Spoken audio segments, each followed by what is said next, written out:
Guys, dito tayo sa aming likuran na bakuran, and tingnan natin guys yung bagong pisa na Black Astrolorp Mix RIR, ano po, na more or less nasa 20 days na na-incubate dito po sa amin pong bakuran. So ito guys yung tingnan natin yung mga napisa, bagong pisa. Ayun,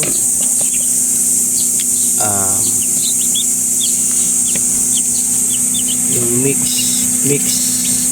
RIR and Black Astrolorp. Yan, nasa 6 na po na pisa, 15 and 14 o 14 ito guys.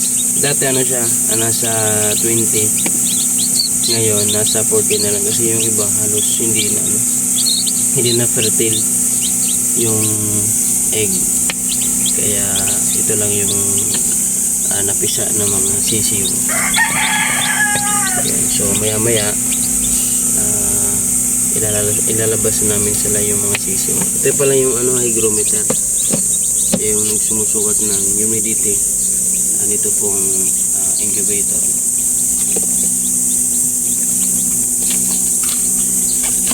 And dito rin sa baba, ito yung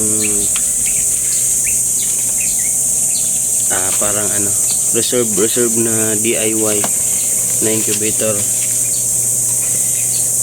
Meron din po siyang mga eggs sa loob. And pag napisa na lahat dito sa taas, so ililipat na namin yung mga itlog. So guys, yung mga parents nung aming Black Astrolorp Mix RIR, kasi yung father nila meron talaga siyang konting halo na RIR, kaya yung mga napisang itlog halos meron talagang lahi din po na RIR. So yan po yung aming maliit na kulungan ng manok. And dito din meron din tayong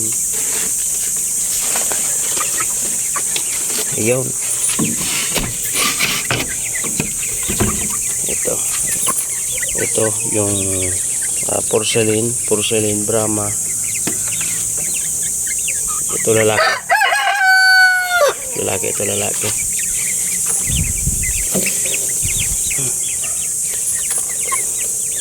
Porcelain Brahma. Ito yung babae din na porcelain Brahma. And yung mga silky white chickens, ito 2 months pa lang ito, more or less 2 months.